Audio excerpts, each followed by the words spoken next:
insyaallah ada jalannya, insyaallah, insyaallah, insyaallah ada.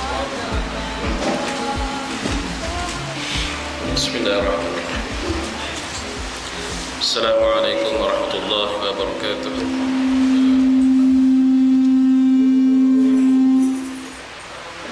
Ila Nabi Mustafa Muhammad Rasulullah sallallahu alaihi wasallam. Kiramil Fatihah. A'udzu billahi minasyaitonir rajim. Bismillahirrahmanirrahim. Alhamdulillahi rabbil alamin. Arrahmanir rahim. Maliki yaumiddin. Iyyaka na'budu wa iyyaka nasta'in. Ihdinas siratal mustaqim. Siratal ladzina an'amta 'alaihim ghairil maghdubi 'alaihim waladdallin. Amin. Allahumma shalli 'ala sayyidina Muhammad wa 'ala ali sayyidina Muhammad. Allahumma shalli 'ala sayyidina Muhammad wa 'ala ali sayyidina Muhammad. Allahumma salli ala sayyidina Muhammad wa ala ali sayyidina Muhammad. Allahumma salli ala sayyidina Muhammad wa ala ali sayyidina Muhammad. Allahumma salli ala sayyidina Muhammad wa ala ali sayyidina Muhammad. Allahumma salli ala sayyidina Muhammad wa ala ali sayyidina Muhammad. Allahumma salli ala sayyidina Muhammad wa ala ali sayyidina Muhammad. Allahumma salli ala sayyidina Muhammad wa ala ali sayyidina Muhammad. Allahumma salli ala sayyidina Muhammad wa ala ali sayyidina Muhammad. Allahumma salli ala sayyidina Muhammad wa ala ali sayyidina Muhammad. Allahumma salli ala sayyidina Muhammad wa ala ali sayyidina Muhammad. Allahumma salli ala sayyidina Muhammad. Ya Rabbi salli alaihi wa sallim. Alhamdulillah Rabbil Alamin alladhi arsala rasulahu bil huda wa dinil haq liyuzhirahu 'ala ad-din kullihi walau karihal musyrikun. Ashhadu an la ilaha illallah wahdahu la syarikalah wa ashhadu anna Muhammadan 'abduhu wa rasuluh. Subhanaka la 'ilma lana illa ma 'allamtana innaka antal 'alimul hakim. Allahumma rabbi shrah li sadri wa yassir li amri wahlul 'uqdatam min lisani yafqahu qawli ya dzal jalali wal ikram. Alhamdulillah, syukur kepada Allah Subhanahu wa taala dengan nikmat sihat, nikmat kelapangan waktu yang Allah berikan kepada kita, dan nikmat itu biasanya diiringi dengan dua perkara. Apabila yang pertama kita mempunyai niat yang baik, yang kedua kita mempunyai kesempatan yang baik. Niat dan kesempatan adalah dua perkara yang jarang-jarang berjalan seiring. Kerana ada orang berniat, niat dah ada nak datang surau, tapi tak ada kesempatan pula, sibuk. Macam itulah. Ada lagi kesempatan ada, masa lapang banyak, tapi tak terniat pun nak datang. Itulah beza dia. Macam orang nak pergi haji, macam kita kan, nak pergi umrah, nak pergi haji, niat ada tak? Ada. Kesempatan belum ada. Kesempatan termasuk duit, perbelanjaan, kesempatan termasuk masa, anak-anak sekolah ni, niat ada, niat semua orang pasang, tapi kesempatan belum ada. Yang satu lagi, memang dah ada kesempatan, duit banyak, masa pun ada, tapi tak terniat lagi nak pergi.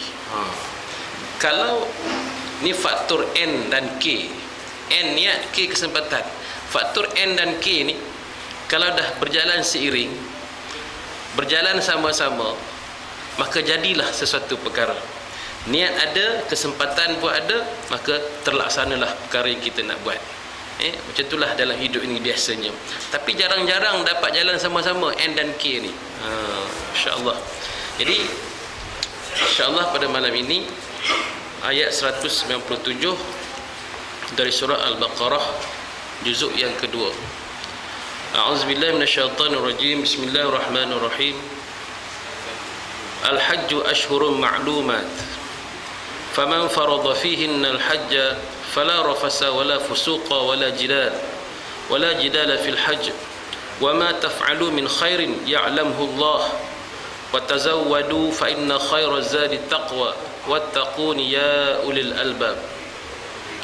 Haji itu pada beberapa bulan yang termaklum. Al-hajju ashhurun ma'lumat. Bulan haji yakni bulan yang telah sedia maklum. Semua orang tahu bulan haji yakni pada bulan Zulhijjah. Faman farada fihinna al-hajj, barang siapa yang mengerjakan fardu haji, fala rafasa wala fusuqa wala jidala fil hajj. Ini larangan dia.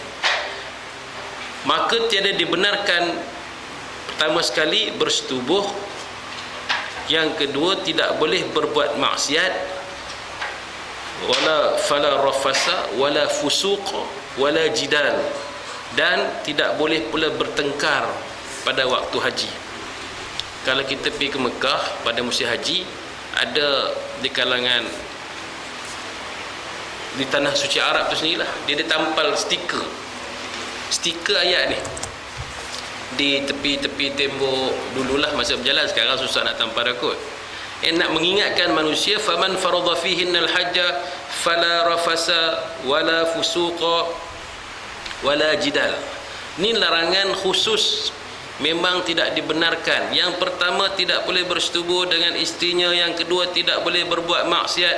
Yang ketiga, tidak boleh bertengkar di musim haji. Sebab tiga-tiga perkara ni boleh jadi saja, anytime boleh terjadi di tanah suci Mekah. Sebab itu jemaah Malaysia ni okeylah, alhamdulillah dipisahkan.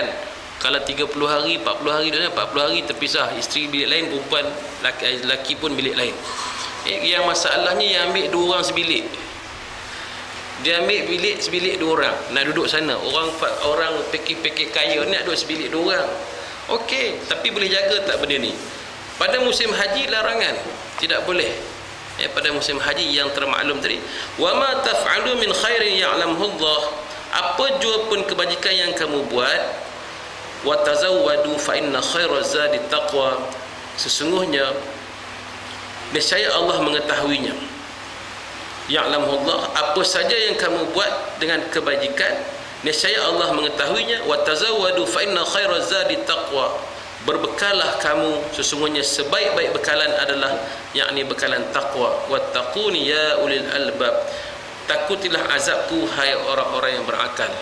Sambungan daripada bab haji ini disebutkan dengan bulan-bulan haji itu telah disebutkan dalam Al-Quran, dalam huraiannya, yakni pada 3 bulan yang termaklum: Syawal, Zulqaidah, dan 10 malam yang pertama daripada bulan Zulhijjah.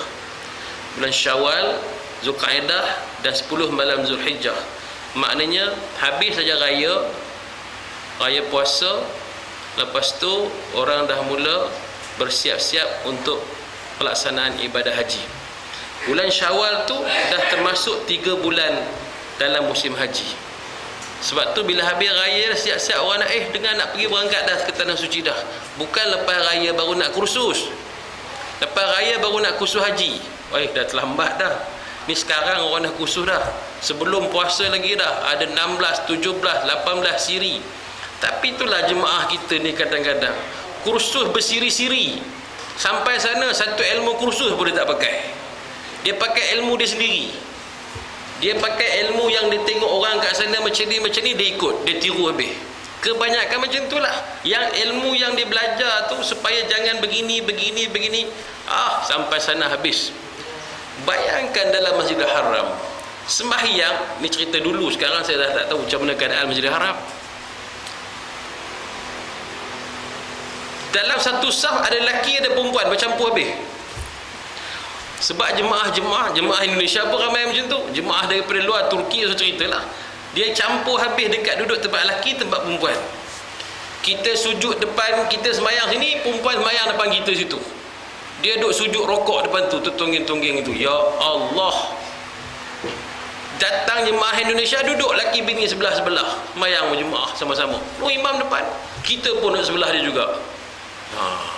Jadi kita dah tengok jemaah haji Indonesia gitu, Besok pula kita pula bawa bini kita duduk sebelah kita pula sembahyang jemaah. Pasal apa? Ya ilmu yang dia belajar tak pakai, yang dia pakai yang dia tengok kat sana. Oh, dia kata orang tu boleh buat, takkan kita tak boleh buat? Ni masalah dia. Itu masih haji ni dah bercampur habis semua dah. Ni keadaan di Mekah, Makkahul Mukarramah, dalam Masjidil Haram. Jadi kita ni macam mana? Ada bab khas, ada babun nisa, ada tempat wanita khas. Bawa isteri pergi letak siap-siap tempat wanita. Tinggalkan dekat situ, tengok tempat elok semua, nanti janji jumpa dekat mana, balik sekarang jumpa kat mana. Kita pergi tempat kita laki-laki. Kalau anda kata benda tu berlaku depan mata kita, pergi cari tempat lain, pindah, pergi cari tempat lain. Sebab tak nak bercampur dengan perkara-perkara seperti itu. Di Masjidil Haram, kita sembahyang, ganjaran pahalanya sama dengan 100,000. Satu ibadah sama dengan 100,000. Satu rakaat sembahyang sama 100,000 ganjaran pahala dia. Bayangkan, Nabi kalau buat dosa sama juga 100,000 juga jadinya. Nak tolak macam mana lagi? Dalam Masjidil Haram ni kawasan larangan, tanah haram. Tanah haram. Pada musim-musim haji, larangan-larangan Allah Ta'ala sebutkan betul-betul supaya jangan terlibat dengan 3 perkara. Bertengkar, Masya Allah, memang boleh jadi bertengkar. Sebab siapa nak cepat, siapa nak lambat, dia tak jadi bertengkar pun jadi, dia jadi menunjuk-nunjuk pun jadi juga. Dia ada macam satu perasaan lain. Ada yang datang dengan muasasah tabung haji, ada yang datang dengan pakej persendirian. Orang pakej ni orang mahal, orang pakej ni orang kaya. Berjumpa dia tanya duk hotel mana, datang pula tengok dia tabung haji. Tabung haji ni second class lah. Anggapan pada orang-orang yang datang dengan pakej. Konon-kononnya dia orang kaya, pakej tabung haji baru 10,000, pakej 16,000, 18,000. Siapa kaya lagi? Dia rasa dia kaya, duduk dekat sana pun terasa kaya pada orang. Subhanallah, penyakit tu bawa sampai ke sana. Jadi dibanding-bandingkan, ini ada yang first class, ada yang second class, ni ada yang third class. Yang kaya lagi tuan-tuan, pakej 44,000. 44,000. Hotel dia dekat sangat. Hotel dia dekat kawasan-kawasan Masjidil Haram. Jadi semayang ni macam mana? Dia duduk kat atas bilik tu, dia buka tingkap, dia nampak Kaabah di atas. Dari atas nampak Kaabah dia, boleh nampak. Ni cerita dulu saya katakan. Sekarang tak tahu macam duduk boleh nampak, boleh tak nampak lagi tak. Jadi dia tak payah turun bawah. Dia semayang dalam bilik je. Allahu Akbar. Tu Kaabah tu. La ilaha illallah Muhammadur Rasulullah. Dia semayang dalam bilik dia, nampak Kaabah di bawah tu. Semayang sah, tapi tak dapatlah Masjidil Haram ni ganjaran pahala, tak dapat. Tak dapatlah macam tu. Ada orang pergi Mekah semayang dalam bilik, semayang pergi Mekah semayang dekat masjid lain. Dulu ada Masjid Kucing. Popular Masjid Kucing ni di kalangan rakyat Malaysia ni cukup terkenal Masjid Kucing. Bukan nama masjid tu Masjid Kucing. Masjid tu Masjid Ar-Rayyah, Masjid Bendera, tempat Nabi pacak bendera. Jadi akhirnya pasal apa jadi Masjid Kucing? Sejarah Masjid Kucing dulu, depan tu ada bangunan untuk tabung haji sewa dulu. Ni asal-asal lama dulu. Jadi banyaklah kucing-kucing main kat situ. Bila banyak kucing kat situ, orang bagi makan banyak. Jadi masjid tu sempat kucing duk melepak selalu. Dan akhirnya datang orang Malaysia terus buat nama Masjid Kucing. Saja siapa-siapa Masjid Kucing ada lagi tak? Masjid Kucing kat mana ni? Masjid Kucing tu lah. Tak nampak, orang Arab pun terkejut kalau dengar ada Masjid Kucing kat sini ya.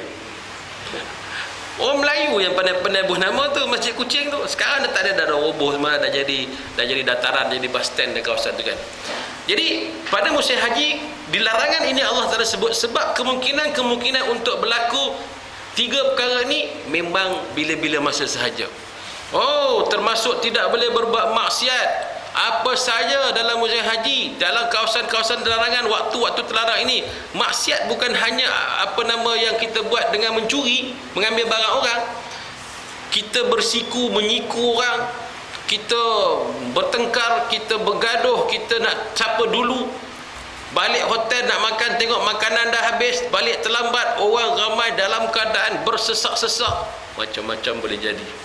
Itu yang mati terpijak dekat jatuh yang Mina, perjalanan Mina, perjalanan Arafah, perjalanan daripada Muzdalifah.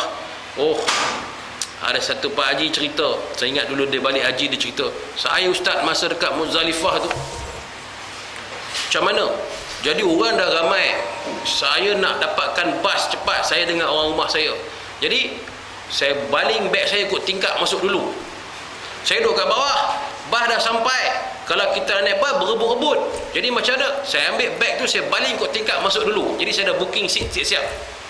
Konon-konon dia cerdik pasal apa booking seat siap-siap. Ini semua nak pergi ke Mina ni tau. Kita ada 3 stesen. Stesen pertama kita berangkat daripada Arafah. Daripada Arafah kita singgah stesen kedua, namanya Muzdalifah. Untuk apa situ singgah tu? Untuk kutip batu. Pukul berapa? Sampai pukul 12.05. 12.05 kita akan bergerak. Maknanya daripada petang lepas maghrib kita naik bas, tak jauh, dalam 15 minit 10 minit dah sampai Muzdalifah. Sampai Muzdalifah dia letak situ, longgok itu. Dia datang bas angkut orang lain pula, angkut orang kedua, orang angkut orang ketiga. Jadi berlonggoklah situ. Kita duduklah situ daripada maghrib sampai isyak, sampailah tengah malam. Sambil duduk saja tu kutip batu. Kutip batu bagi cukup 70, 80, 100 biji, semua cukup siap. Duduklah. Tempat tu tak ada apa, hanya ada langit. Duduk bawah langit saja Muzdalifah. Jadi ada tandas berapa tu, dan satu kawasan tu lebih kurang dalam 2,000 orang. 2,000 orang ada dalam 8 ke 10 tandas tak. Jadi pukul berapa kita nak pergi stesen ketiga di Mina? Arafah, Muzdalifah, Mina. Daripada Arafah dia angkut kita singgah stesen kedua, duduk Muzdalifah. Duduk Muzdalifah sampai pukul 12.05 baru boleh bergerak. Itu dah termasuk setengah daripada malam tu dah ada. Jadi masa 12.05 dia lah yang grup pertama dihantar, dialah grup pertama akan diangkut ke sana. Grup kedua akan angkut sana, ikut trenah masing-masing. Kata Haji ni tak boleh jadi, tunggu macam ni lambat sangat, dah pukul 1 pagi ni, apa hal ni, tak boleh datang bas tak kira bas mana, berebut turun naik. Ni musim haji, jangan pentingkan diri sendiri, jangan nak tunjuk kita ni penting sangat. Tak, semua orang tu penting. Kena tolong orang, nak ada orang tua, bagi laluan kat dia. Kena jaga akhlak. Nak penting diri sendiri tak boleh, kena membantu orang lain. Semua orang dalam keadaan susah, kita kira nak lepas kita saja. Jangan main-main. Seperti mana dalam di padang mahsyar besok, macam itulah keadaannya. Ni pakai ihram ni, semua putih je ihram. Duduk atas tu, duduk atas tika.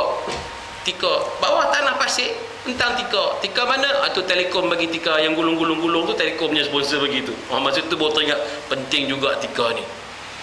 Daripada sesi kedua tu nak pergi ke Mina, dia angkut lagi pergi sana, bawa saya ke sana.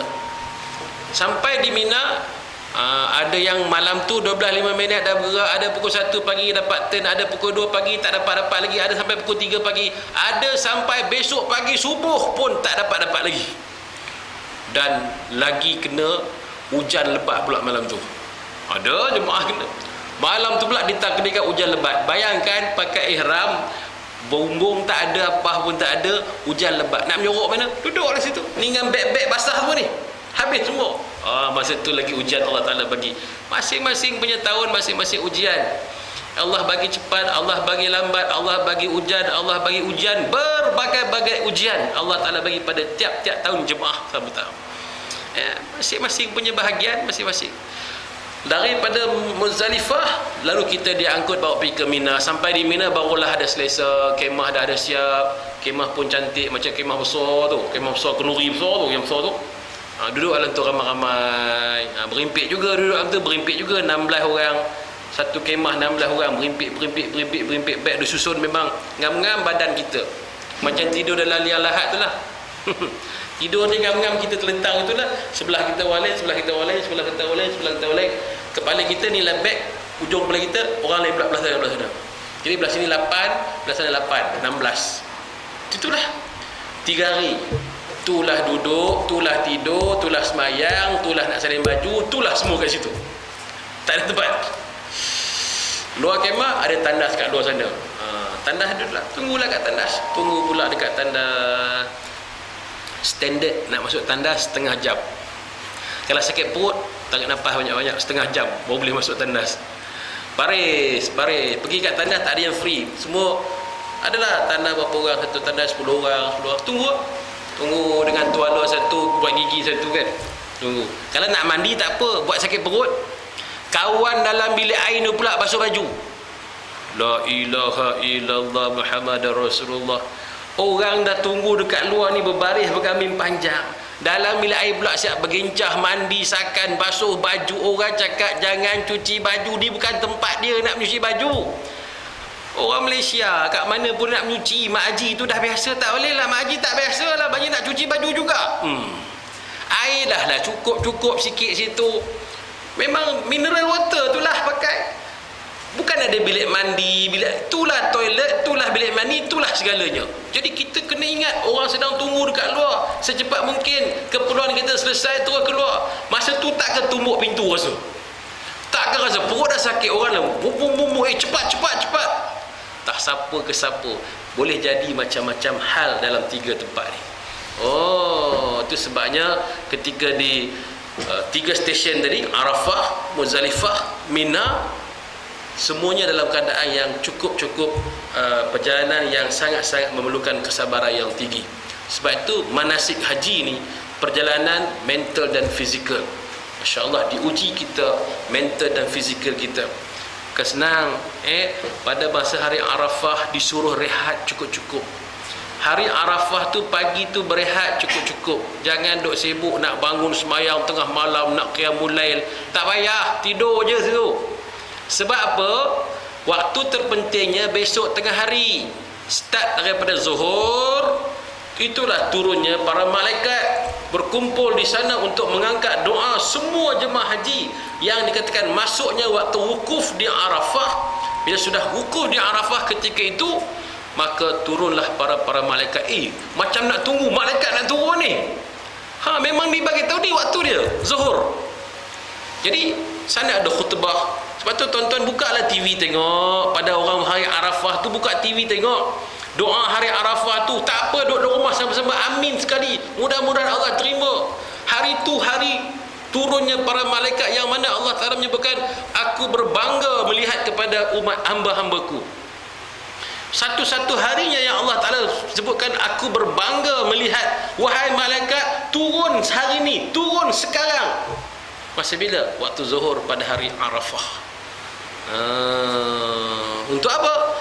Yang dulu ketika Allah Ta'ala menyebutkan dalam Al-Quran, wa idh qala rabbuka lil malaikati inni ja'ilun fil ardi khalifah.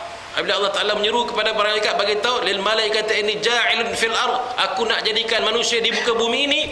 Maka malaikat protes, malaikat kata, jangan ya Allah, manusia ini akan buat kerosakan di muka bumi ini, akan hancurkan muka bumi ini. Allah Ta'ala kata, aku yang lebih tahu daripada engkau. Aku yang lebih tahu. Jadi bukan cerita malaikat melawan Allah Ta'ala, bukan. Ini cerita tafsir lain. Nak ceritakan bahawa ada cerita apa disebutkan dalam cerita kisah itu. Ketika Allah Ta'ala nak ceritakan manusia, malaikat kata manusia akan banyak buat kerosakan di muka bumi. Memang betul pun. Sekarang siapa yang buat rosak muka bumi?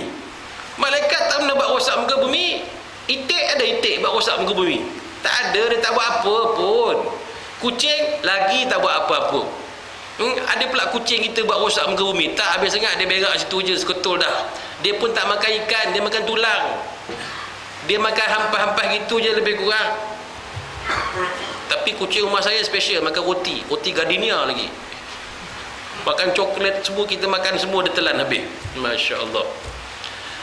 Binatang-binatang tu tidak merosakkan muka bumi. Yang merosakkan muka bumi ni tangan-tangan manusia. Yang merosakkan muka bumi tangan-tangan manusia. Tapi pada hari Arafah, Allah Ta'ala kata, wahai malaikat, pergi turun tengok siapa tu yang kau kata kemarin tu. Maka sebab itu kita kena faham kenapa pada kita sudah niat miqat, pakai ihram, ada larangan-larangan memakai bau-bauan wangi, larangan bercukur, larangan kita bersama isteri, larangan potong kuku. Semuanya Allah tak bagi. Sebab Allah nak suruh tengok, inilah hamba-hambaku. Wa ala kulli dhamirin ya'tina min kulli fajjin amik. Mereka datang daripada ceruk rantau. Serulah manusia, wa adzin fin nasi bil hajj. Apabila kamu serulah manusia untuk mengerjakan haji, pasti mereka akan datang daripada segenap ceruk rantau dalam keadaan badan yang kurus kering, rambut yang kusut masai. Ni bahasa Al-Quran sebut. Kamu akan lihat begitu. Nak tunjukkan apa? Nak tunjukkan jauhnya perjalanan mereka datang. Rambut yang kusut masai, tak boleh cukur rambut masa tu. Muka dah berjambang penuh dah situ. Kalau buat haji ifrat 2 minggu buka berjambang. Sebab nak cukur tak boleh. Kita dah niat dekat tak boleh. Kalau haji tamatuk, okey. Haji apa tu dia panggil? Santai, relax, suka apa dia fikir apa? Dia yang dia relax je. Haji tamatuk ni. Maksudnya dia boleh cukur daripada awal tak ada masalah. Dia buat umrah selesai, dia tunggu haji saja. Dia kata tuan kalau rasa boleh bertahan, ambil haji tamatuk yang paling mudah lah. Tapi kalau buat haji ifrat, saya dulu buat haji ifrat 2 minggu dari sini pakai ihram, dari sini siap-siap dah, niat di Qarnul Manazil, naik kapal terbang sampai tibalah kapal terbang. Tu yang pakai ihram dari sini siap-siap tu, itu dia masuk Mekah terus. Maknanya dia terus masuk Mekah. Bukan tak boleh pakai dalam kapal terbang, boleh. Buatnya terlondeh dalam kapal terbang kan, jadi masalah pula lagi tu. Dah lah sempit itu, masa tu lah kau nak ihram segala macam. Jadi kita mandi siap-siap, terus masuk sana. Berapa lama tunggu? 2 minggu. Haji ifrat, tunggulah 2 minggu. 2 minggu tak boleh mandi, tak boleh bersabun, tak boleh wangian, tak boleh. Muka tak boleh bercukur, tak boleh sebab larangan. Kuku tak boleh potong, semua tak boleh. Tunggulah 2 minggu kuku tak potong, rupa apa dah. Muka kalau jenis berjambang banyak ala-ala Taliban tu. Macam mana? Tak berjambak, tak bercukur. Allah. Saya sendiri tengok muka saya, ya Allah, tak sanggup tengok muka. Muka dah hak itu. Ada gambar.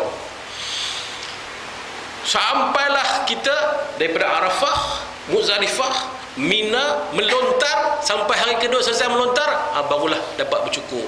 Bila dapat bercukur tu, ya Allah, barulah lega, baru nampak rupa muka orang. Kalau tidak dah rupa apa dah muka dah. Tu haji ifrat, kena tahan segala-gala. Mulut tak boleh bercakap ke orang bukan-bukan. Jadi ketika pada hari Arafah itu, pagi berehat, cukup-cukup bagi rehat, malam berehat, nak kumpul tenaga. Sebab besok start daripada zuhur sampailah maghrib. Ketika itu doalah apa saja. Jadi kenapa dia kata malam tadi jangan sembahyang banyak-banyak, pagi ni jangan, dah cukuplah dengan duha 2 rakaat pun okey. Sebab nanti petang kau tertidur. Petang kan sedap tidur. Kena pula, Allah, orang Malaysia ni dia buat duduk kat mana pun dapat duduk bawah pokok, ada kopi O pula satu. Siap-siap rokok tu. Dia buat macam kampung dia je. La ilaha illallah. Saya tengok ni Arafah ni, ke Arafah sekarang pada pokok. Nampak pokok je, ambil kerusi tak luar, ambil kopi O secawan. Rupanya ada bawa Marlboro sekotak. Kawan-kawan pakai geng, adalah geng dia pakai ujung tu. Berasap sembang projek pula. Macam mana hari tu ni projek ni. Ya Rabbi, ni Arafah ni, faham tak tempat ni? Tapi sayang, itulah jemaah kita. Taklah kita tahu jemaah kita lah. Tak kira macam-macam mana, hormatilah di tempat padang Arafah, hormatilah pada musim haji, tinggallah perkara-perkara yang lara. Ni seperti ini disebutkan, wala rafasa wala fusuqa wala jidal. Pada mana? Fil hajj. Pada musim-musim haji ni kena tinggallah benda-benda ni. Tak boleh juga standby bawa 1 kartun ke sana, takut sana tak dapat stok, dia kata. Baik, jadi selepas di Mina, bawa pergi ke Arafah, di Muzdalifah. Saya kata jadi fikir orang kaya tu, dia sampai Muzdalifah dia tak turun pun, dia duduk dalam bas. Satu bas tu catat dia je. Fikir orang kaya, duduk lambat sampai pukul 12:05 nanti orang datang hantar batu. Adalah orang-orang yang tukang kutip batu dah bubur dalam kantong tu siap-siap, hantar atas bas je. Dia pun ambil batu siap-siap. Orang dah kutipkan, tak turun bawah, duduk dalam bas, ada air condition, rehat saja. Masya Allah, hebatnya orang kaya ni. Dia fikir mahal, yang kita duduk atas tanah tu tadi. Lepas tu dapat batu lagu semua siap dah. Okey, bas pun jalan terus sampai ke Mina. Duduk kemah Mina, kemah yang dekat saja nak pergi tempat melontar. Berjalan tak sampai pun dalam setengah jam dah sampai, dekat saja. Oh, hebat tempat orang-orang ni. Kita ni berjalan 3 kilometer. Sebab tu kalau nak pergi haji, berlatih berjalan. Berlatih berjalan 3 kilometer pergi, 3 kilometer balik. Tu standard lah tu. Non-stop. Non-stop jalan. Kalau pusing dataran satu Malaysia tu boleh tak? Pusing tu bagus. Untuk exercise. Nak pergi haji bukan duduk saja, tercungap-cungap kat sana besok. Habis sampai sana melontar. Lepas melontar suruh U-turn terus patah balik. Masa tu kita akan tengok bagaimana jam jalan-jalan raya dengan lautan manusia. Biasa jam dengan kenderaan. Dia punya U-turn saja manusia yang U-turn. Berlanggar-langgar manusia kat situ kita. Oh, Masya Allah. Tak pernah tengok terjadi. Bagaimana tu yang kita dengar kejadian-kejadian pelik selalu di Mina. Bila jatuh kat situ ataupun slipper terputus je kat situ, tunduk nak ambil, yang belakang dah boom. Bila boom jatuh, kita terjatuh, orang akan pijak. Lepas tu satu bertindak. Pakat mati habis kat situ. Orang terlalu padat. Bukan macam yang kita fikirkan. Tak pernah tergambar dalam fikiran. 3 hari je kat situ. Boleh jadi macam-macam. Dulu masa terowong, lagi dahsyat terowong, pergi balik laluan yang sama. Pergi situ, balik situ, berselisih jalan yang sama. Sekarang dah 2 way. Ada 1 way sana pergi, 1 way sini balik. Okey lah. Dah lepas 1 way sana, U-turn sini petang balik. Sana pergi, sini balik. Sebab tempat yang sama. Okey lah. Tapi untuk dari sini nak kona masuk dalam terowong Muasim tu, kat situlah berbagai-bagai dugaan yang terjadi kadang-kadang. Baik, ni cerita-cerita haji ni sebenarnya seronok. Cerita tu ternampak perjalanan-perjalanan masa pergi kat sana. Seronok. Tuan-tuan dah pernah sampai, memang seronok. Sebab tu kalau dengar orang balik haji, cerita dah 40 hari, 40 malam, tak habis. Dengar orang pergi Mekah, seronok sahaja. Tak ada cerita tak seronok kat sana. Walaupun sekarang pintunya tertutup banyak, insya-Allah bulan 3 nak ikut, jom dengan saya cuti sekolah ni. 9 hari bulan 3. 9 ke 19, saya pun lupa tarikh. Cuti sekolah tu lah, cuti sekolah.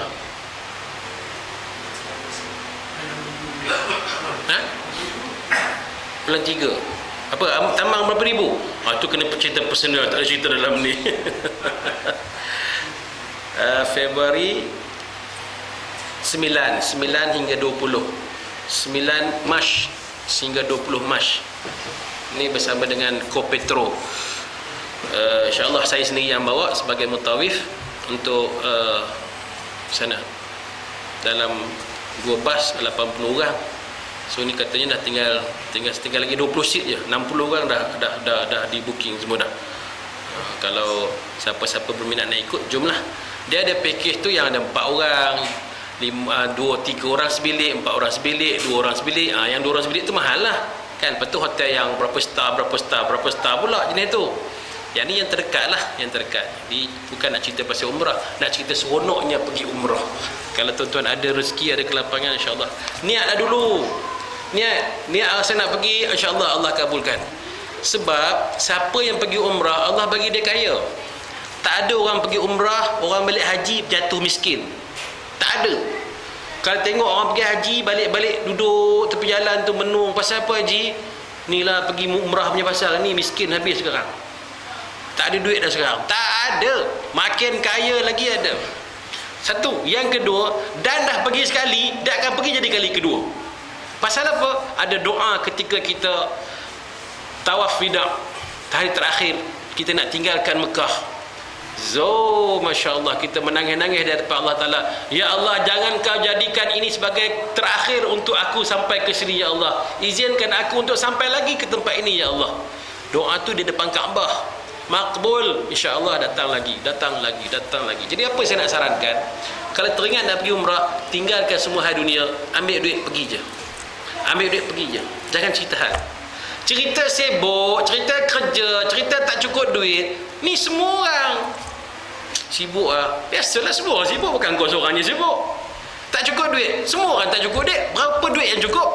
Lagi apa lagi? Allah tak sempat lah ni apa. Banyak alasan, the thousand alasan. Tapi nak pergi, tu saya cerita pengalaman saya dulu. Nak pergi, Allah tak sempat lah, disibuk lah. Allah sekali tinggal semua, aku nekat. Jadi ke apa pun nekat.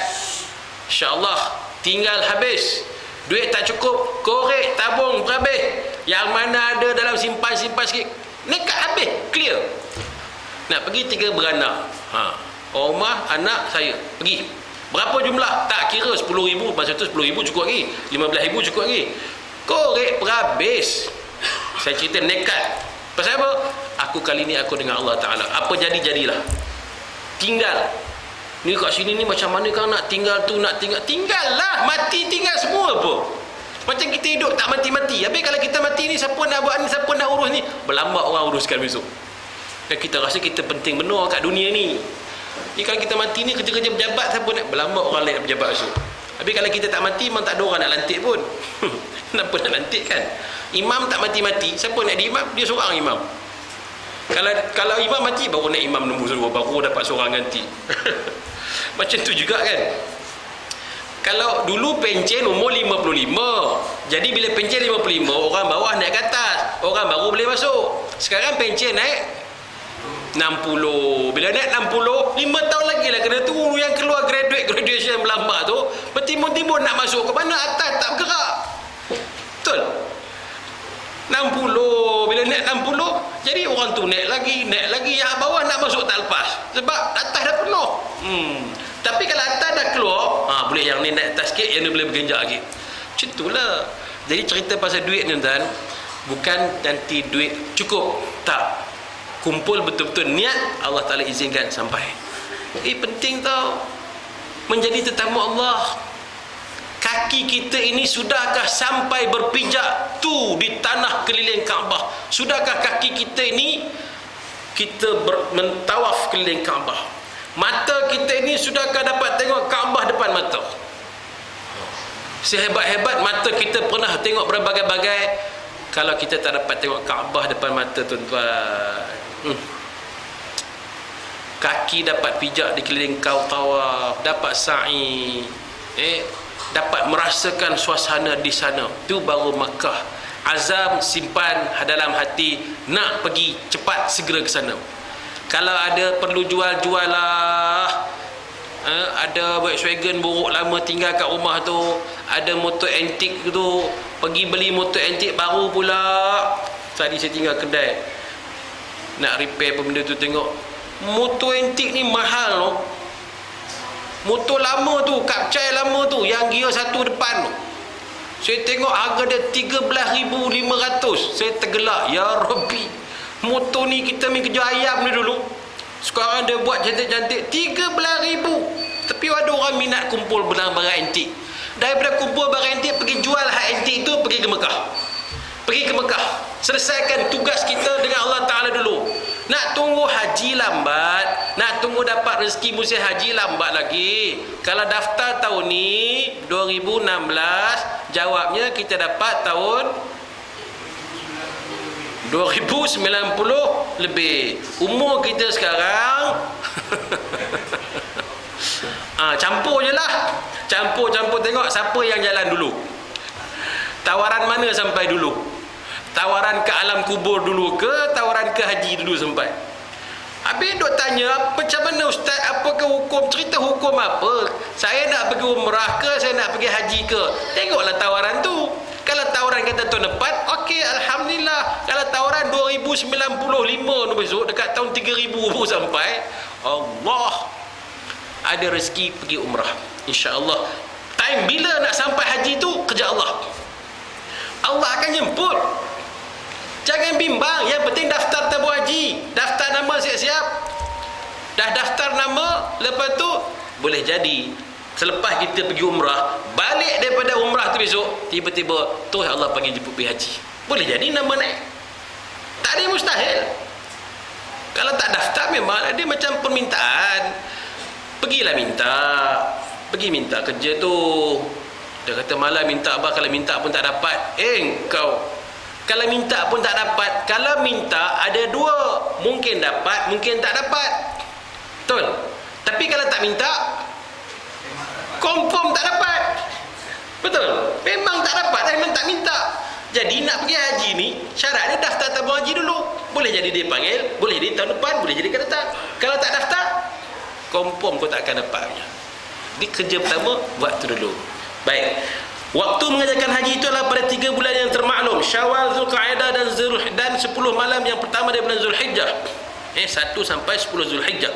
Maka sesiapa yang mengerjakan haji, sama ada haji wajib atau sunat, hendaklah meniatkannya disertakan dengan berpakaian ihram pada masa yang telah disebutkan, kerana tidak sah niat jika tidak pada masanya.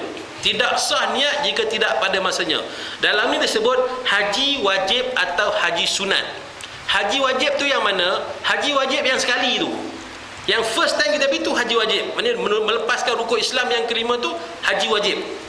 Haji yang kedua lepas kita pergi tu haji sunat. Kalau ada rezeki pergi kali kedua, haji sunat. Dalam hadis Nabi menyebutkan bahawa di antara satu haji dengan satu haji yang lain, musim haji, kita dapat pergi haji katalah tahun ni, alhamdulillah. Lepas tu tak 5 tahun lagi akan datang, tiba-tiba rezeki Allah Ta'ala bagi dapat kali kedua menunaikan fardu haji. Di antara satu haji dengan satu haji yang lain, Allah hapuskan dosa-dosa kita. Tu yang orang nak pergi lagi tu. Memang sepanjang hidup Rasulullah SAW mengerjakan haji sekali sahaja. Tapi kita yang banyak dosa ni, kalau rasa rezeki ada lebih dan dapat pula panggilan, jangan tolak, pergilah. Di antara satu haji dengan haji yang lain, Allah hapuskan dosa. Tu, di antara satu umrah dengan satu umrah yang lain, Allah hapuskan dosa. Kita pernah umrah 2 tahun lepas, rezeki dapat lagi tahun ni pergi umrah. Daripada 2 tahun lepas sampai hari pada yang kita dapat tahun ni, Allah hapuskan dosa. Masya Allah. Tengok dalam hadis Nabi kata, barang siapa yang berniat melaksanakan haji dan umrah ke tanah suci Mekah, berniat nak pergi dan dapat pergi pada hari dia keluar daripada rumah dia untuk melaksanakan haji atau umrah, pada hari dia keluar itu nak pergi tu, gugur dosa-dosanya seperti mana gugur daun-daun kering daripada pokok. Daun kering, angin tiup, jatuh. Macam itulah gugur dosa-dosa bagi orang yang mengadakan haji dan umrah. Belum sampai airport lagi, baru keluar daripada rumah dah gugur dosa dah. Ni Allah Ta'ala bagi kelebihan kepada kita. Kalau kita rasa kita banyak dosa, tak tahulah rasa tak banyak dosa, tak payah pergi. Saya rasa saya tak ada dosa, Ustaz, tak payah pergi. Kopi Putrajaya, kopi Lorong Kuala Lumpur, kau pergi Bukit Bintang, rasa tak banyak dosa kan. Pergi Melaka Raya, pergilah haknya jalan-jalan, Kerabi, Kerabu, semua pergi. Sibuk benar nak pergi Kerabi. Apa nak pergi jalan Kerabi nak buat apa tu? Pasal dengar orang pergi Kerabi, dia rasa orang sekarang lah, budak muda sekarang balik Kerabi tu bangga benar. Pergi mana? Kerabi. Kita Kerabu pun tak heran. Benar lah dapat pergi Kerabi tu, bangga sungguh lah. Orang pergi umrah tu lagi hebat. Baik. Jadi dosa Allah Ta'ala ampunkan seperti mana gugurnya daun-daun kering daripada pokok. Waktu kita keluar daripada rumah nak pergi airport saja, dah gugur dosa kita dah. Bagi orang yang nak pergi haji dan umrah, punya hebat Allah Ta'ala bagi. Di antara satu haji dengan satu haji, Allah hapuskan dosa. Di antara satu umrah dengan satu umrah, Allah hapuskan dosa. Di antara satu Ramadan dengan satu Ramadan yang lain, maksudnya kita dapat Ramadan tahun lepas kita dapat Ramadan, berpuasa bulan Ramadan. Tahun ni agak-agak dapat kita Ramadan, InsyaAllah. Belum tahu lagi bulan berapa Ramadan tahun ni? Bulan 6 dah Ramadan. Allahu Akbar. 7 bulan 6 awal lagi. Ujung bulan 6. Allahu Akbar.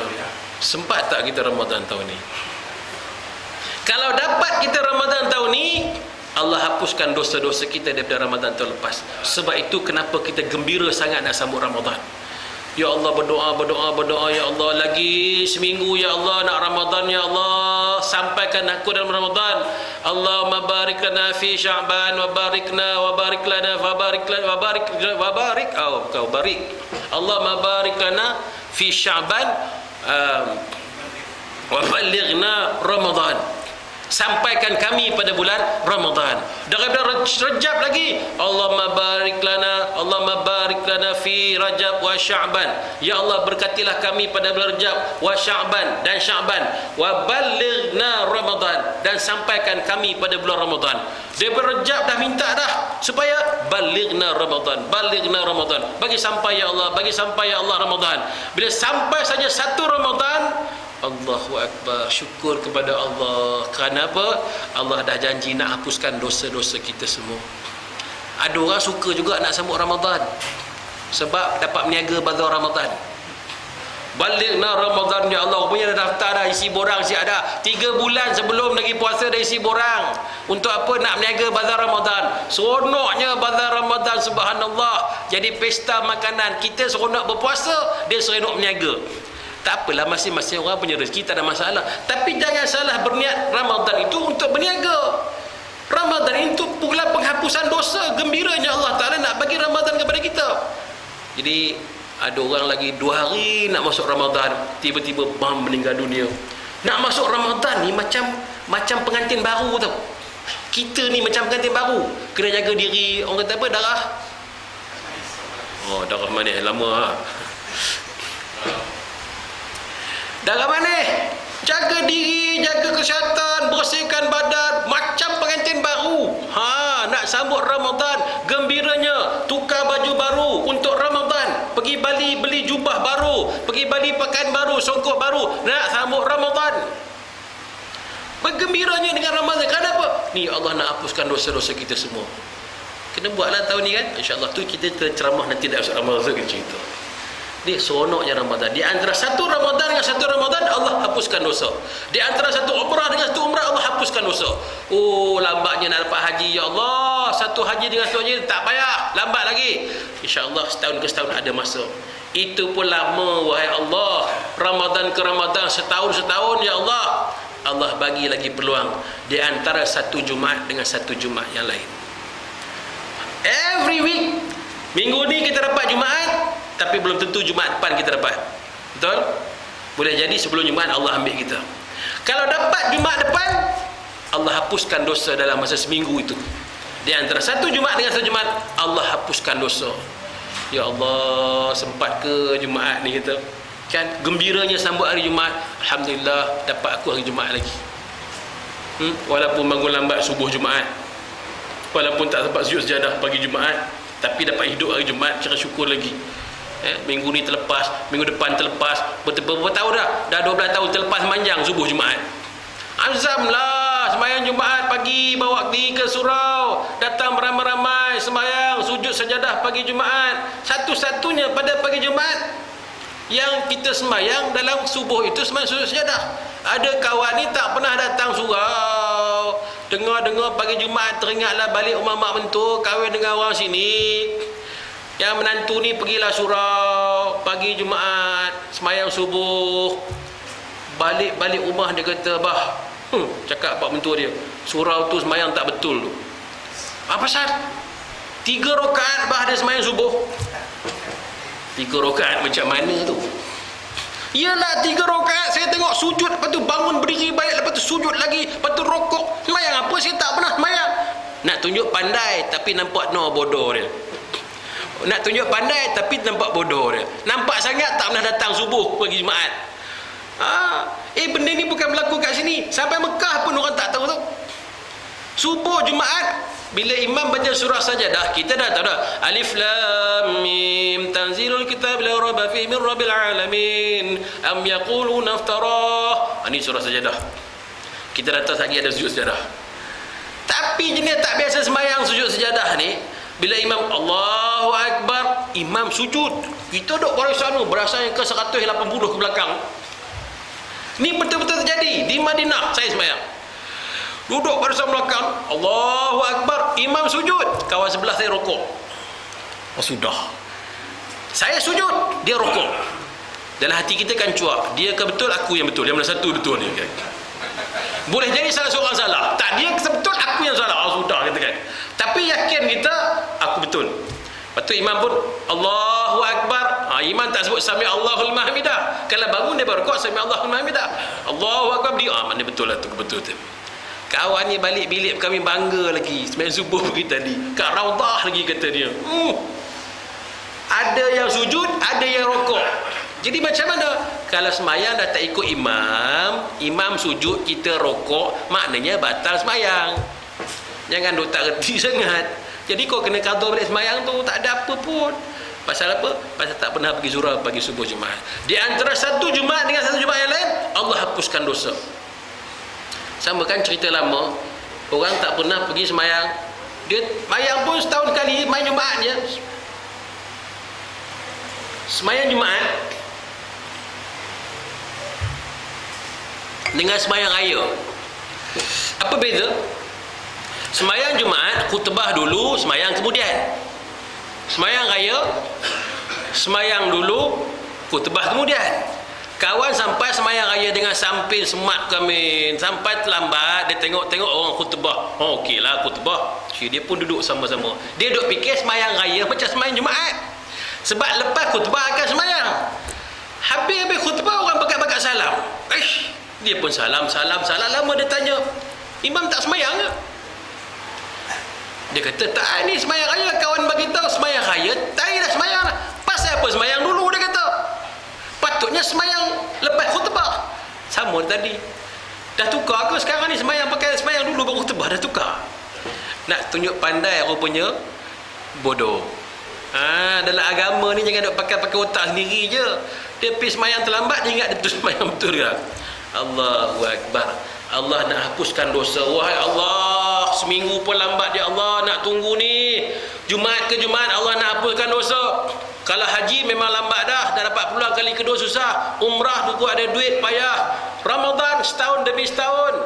Tapi Allah bagi lagi tiap-tiap minggu Allah nak ampunkan dosa kita dengan dapat pada hari Jumaat. Itu pun lama lagi. Allah bagi lagi tiap-tiap hari Allah nak ampunkan dosa. Yang mana? Di antara waktu sembahyang ke satu waktu sembahyang. Zuhur kita sempat, asar Allah hapuskan dosa. Asar sempat maghrib, Allah hapuskan dosa. Maghrib sempat isyak, Allah hapuskan dosa. Isyak sempat subuh, Allah hapuskan dosa kita. Malam ni insya-Allah kita sempat isyak. Sempat lagi. Tapi esok subuh tak tahu siapa sempat, siapa tak sempat. Esok subuh agak-agak sempat tak? Saya sempat, tuan-tuan saya tak tahu, saya sempat insya-Allah. Allahu Akbar. Itulah kehidupan kita. Di antara waktu-waktu solat, bila meninggal Pak Haji tu, lepas asar tadi, lepas asar maknanya tak sempat maghrib, habis. Itulah waktu hidup kita. Jadi Allah nak hapuskan dosa. Macam mana? Sebab tu jangan main-main dengan solat, jangan lengah-lengah waktu solat. Solat dah terlambat kerana sibuk kita berniaga, sibuk melayan pelanggan, sibuk kita dengan berjual-jual di pasar malam. Ni orang dah azan maghrib ni. Hayya 'alas salah.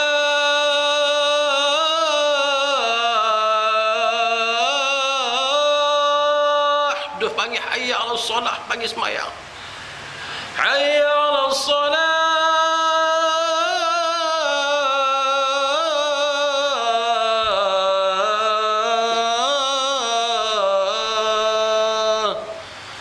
Semayang. Time ni lah paling seronok pasal malam. Setan-setan pasal malam sedang seronok round. Jalan. Kita pun round juga, termasuk setan juga lah tu. Pasal malam ni paling seronok pergi tengah maghrib. Paling seronok tengah maghrib lah, berjalan depan, belakang. Dia mula macam tu, tawaf, sa'i, sekali dia melontar. Bukan apa beli pun. Round pertama tu round dulu. Round kedua patah balik. Last kali beli apa balik satu, air tebu satu, dah tu je balik. Yang nak round sangat pasal malam, seronok benar lah dengan pasal malam ni. Pasal bila? Tengah maghrib, jaga-jaga. Orang berniaga, jaga-jaga. Tak pernah kita jumpa orang berani tutup tengah maghrib, lari pergi surau, semayang, bentang sejadah tepi van. Allahu Akbar. Belum jumpa lagi. Dia boleh semayang tepi van dia apa? Angkat semayang tu saya siap. Kalau dia boleh sediakan generator untuk elektrik, pasang lampu, dia boleh pasang kemah untuk ni, kenapa tak siap satu tempat sejadah untuk solat? Susah sangat ke bentang plastik satu tepi van, bentang tu sejadah? Allahu Akbar. Nak jadi peniaga yang macam ni susah. Yang lain dia boleh siap, pasang payung 2, 3, ambil meja lapik untuk buat buah-buahan semua, komplit barang-barang buat turun van. Tapi untuk semayang dia tak siapkan. Tuan-tuan tengok orang-orang Cina, tuan. Orang Cina dia buat projek mana-mana tapak, bab tok kong dulu dia buat. Apa-apa hal tok kong ni mesti ada tepi tu, pacak satu. Ada? Ada tengok tak? Saya perhati benda-benda macam tu. Saya perhati, tengok. Tok kong ni mesti ada penjuru mana satu pun. Kita tak macam tu. Bukan nak suruh buat tok kong pula lepas ni dah, bukan. Nak ceritakan kenapa tak siapkan tempat semayang. Jadi asar, Allah bersumpah dengan waktu asar sebab orang leka pada waktu-waktu ni. Allah nak ampunkan dosa kita. Pukul 4.50, sekarang asar pukul 4.47. Dekat-dekat pukul 5 dah. Dah bagi tempoh yang cukup panjang. 5.30, 6.45 baru semayang asar. Main-main. Allah tarik umur kita pada masa tu. Allah tarik nyawa kita pada masa tu. Mati sebelum semayang asar. Macam. Sebab tu di antara waktu solat dengan waktu solat pancul, sebab Allah nak hapuskan dosa kita. Itu sahaja. Jadi setiap hari Allah Ta'ala bersihkan dosa-dosa kita dengan pengampun kita, dengan menjaga waktu solat. Ni kita belajar. Lepas ni kita azam lagi, insya-Allah aku pancul dengan waktu solat. Di mana pun, wherever, however, whenever, di mana pun kita berada, dalam apa keadaan sekalipun, cuba patuhi waktu solat. Itu saja. Lalu dah berjalan, masjid banyak, surau banyak, singgah. Tak sempat kat Petronas banyak kan? Petronas lah biasanya. Tak lain tak tahulah, dia tak ada surau. Biasanya Petronas insya-Allah di mana-mana. Tak ada salah pun semayang, ada 2 orang buat jemaah situ, 2 orang tak ada masalah. Kita banyak kemudahan tapi kita tak nak guna. Baik. Sikit lagi. Orang-orang yang sedang mengerjakan haji itu dilarang mengerjakan perkara-perkara yang berikut. Pertama, dilarang mencampuri isterinya sebelum tahallul awal. Tahallul daripada perkataan halal. Ihram daripada perkataan haram.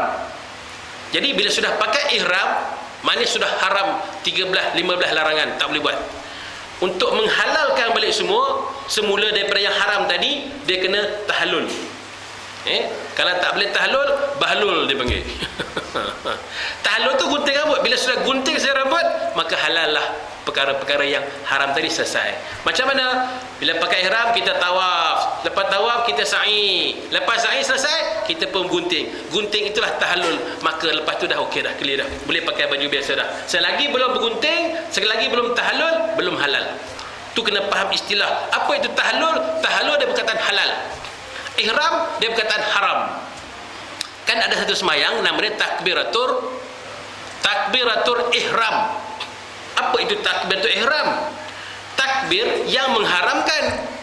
Itu maksud Allahu Akbar. Bukan angkat tangan ni. Perkataan tu Allahu Akbar, tu takbiratul ihram. Tak angkat pun tak apa.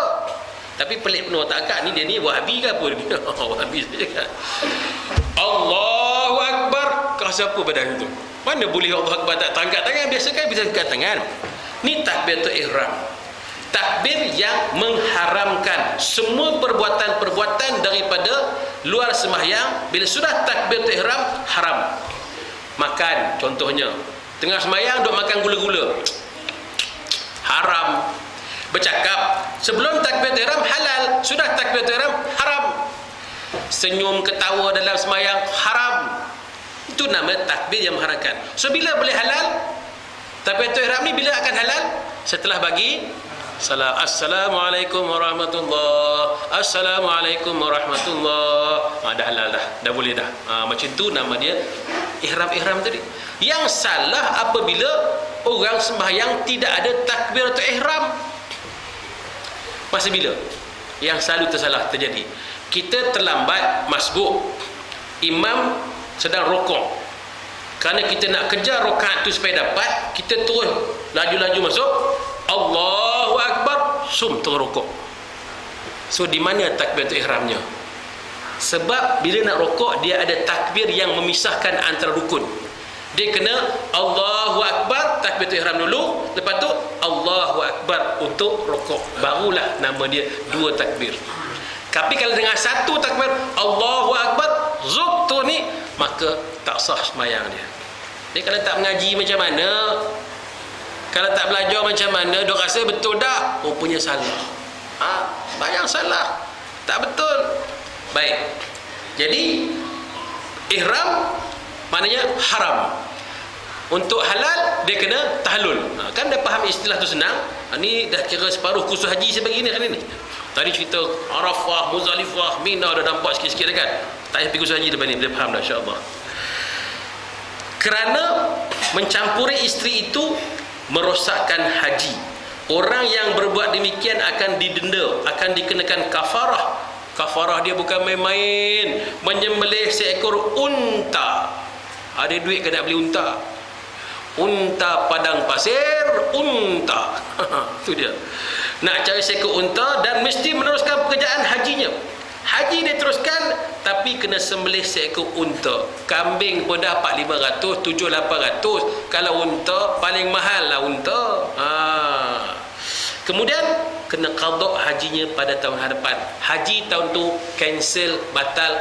Walaupun batal, dia kena teruskan juga haji. Tahun depan baru dia datang untuk qada haji. Tapi tahun depan nak dapat macam mana? Nak pergi beritahu kat tabung haji, ni pasal nak pergi haji gitu ni qada. Saya yang tahun lepas main tu cancel, batal. Betul? Suruh berhenti. Oh, Masya Allah, canggih dia bunyi. Tengok ada orang berselawat kat luar. Baik. Jadi kalau dia sudah mencampuri isterinya pada musim haji, pertama dia kena kafarah. Kafarahnya menyembelih seekor unta. Tapi kerjaan haji tu kena teruskan sampai selesai. Dan tahun depan dia kena qada hajinya pula. Dahlah 2 kali nak pergi haji. Sekali pergi 15,000, 2 kali pergi tak banyak dalam 30,000. Dan duit ada 13 juta, ada masalah apa kan? Pergilah haji seterus pun kan. Allahu Akbar. Dia pergi haji ni bukan kerana banyak duit, tetapi menjadi tetamu Allah. Sebab tu orang yang pergi haji ni insaf diri, aku ni menjadi tetamu Allah. Kalau menjadi tetamu, tuan rumah tentu tahu apa yang nak hidangkan. Tetamu siapa? Tetamu Allah, Duyufur Rahman. Duyufur Rahman menjadi tetamu yang maha pengasih, yang maha penyayang. Allah tahu apa yang patut dan tak patut untuk kita. Jadi sampai sana, jangan rasa diri hebat. Walaupun kita sini pangkat besar, ada datuk, ada tan, ada tun semua depan tu semua, tak kisah. Tapi sampai sana, semua sama, kamu hamba Allah. Sampai sana tidak ada layanan VVIP yang kita harapkan. Tidak ada. Allah tahu layanannya macam mana. Allah maha mengetahui. Allah sampai kat sana, kenapa tak layan saya, kenapa buat saya macam ni, kenapa apa, dekat sana menjadi Duyufur Rahman, tetamu yang maha mengasihani, maha penyayang. Kena rasa macam tu. Pergi haji ke, pergi umrah ke, tetamu Allah. Apa Allah nak bagi makan, Allah tahu. Kadang-kadang saja je kita balik-balik hotel, makanan dah habis. Allah tahu. Yang ni kau tak boleh makan, kau makan kan sakit perut, tak kena dengan kesihatan tubuh badan kau. Ada saja benda-benda ni. Oh, macam-macam yang Allah Ta'ala nak bagi sana. Baik. Satu, tentang orang yang mencampuri isteri. Yang kedua, fusuk.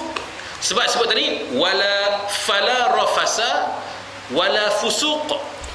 Apa itu fusuk? Yakni berbuat maksiat. Dalam ayat ini diartikan segala perbuatan yang terkeluar daripada mentaati Allah. Maksiat daripada perkataan asi. Asi maknanya derhaka. Derhaka kepada Allah Ta'ala.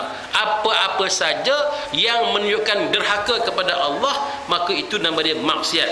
Segala perbuatan yang terkeluar daripada mentaati Allah diartikan perkara-perkara yang diharamkan pada masa berpakaian ihram.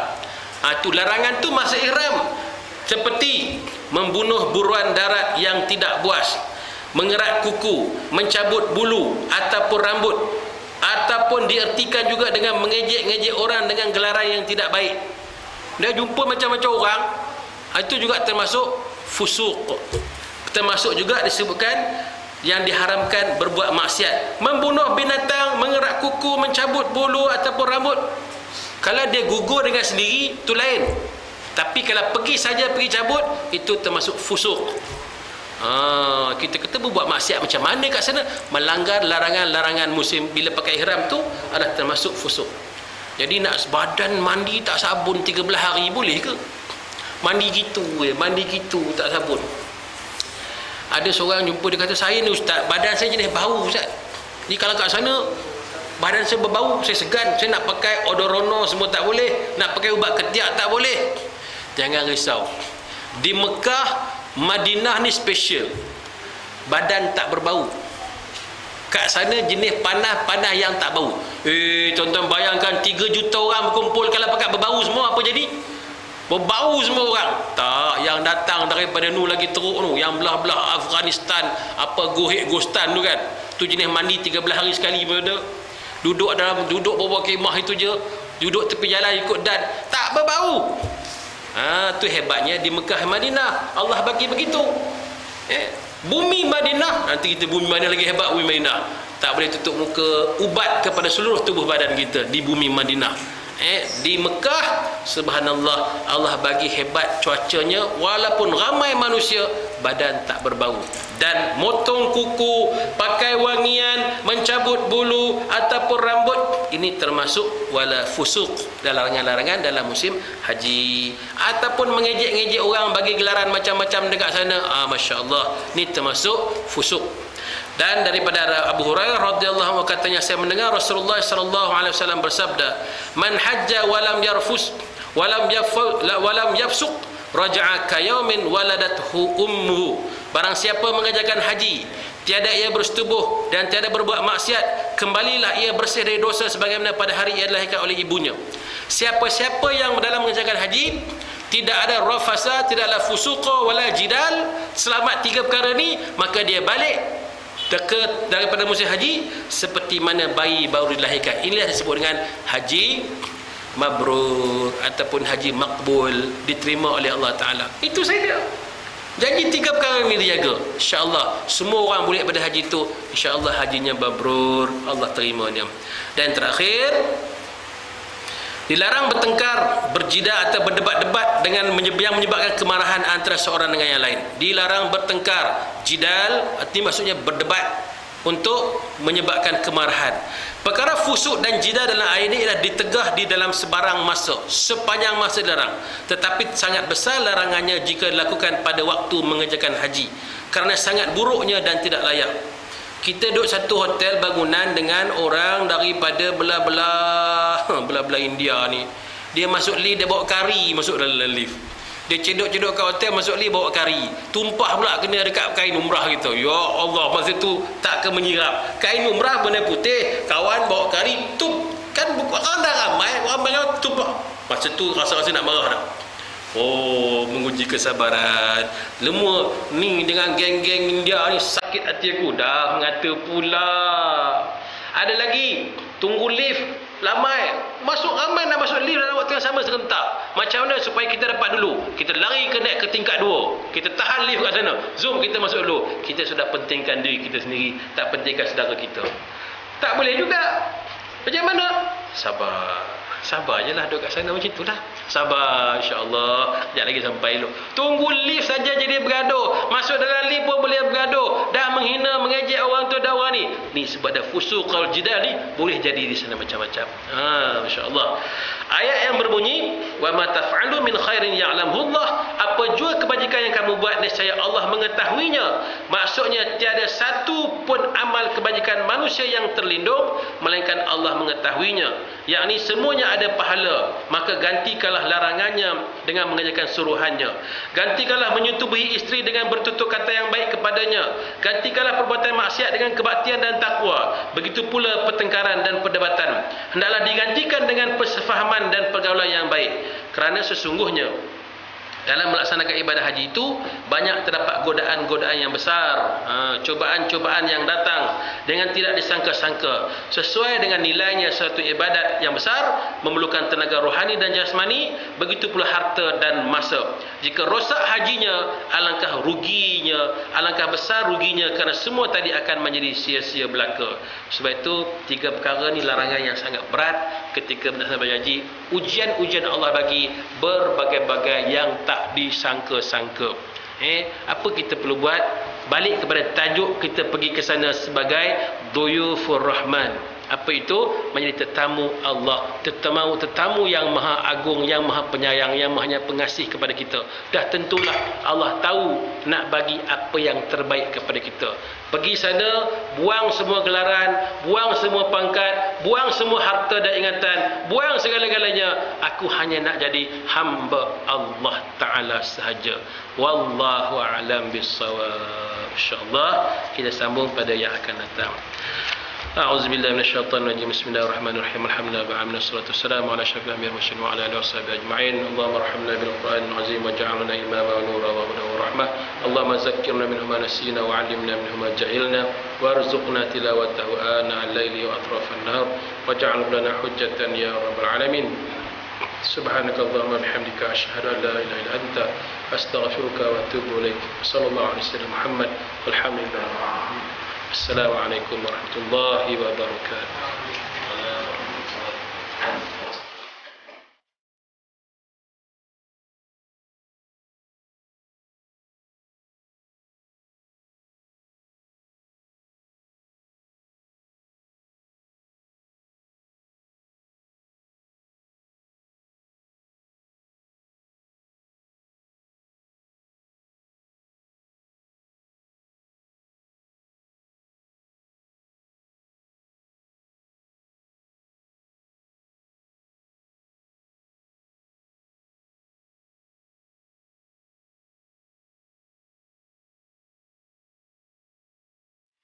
Let's raise our hands.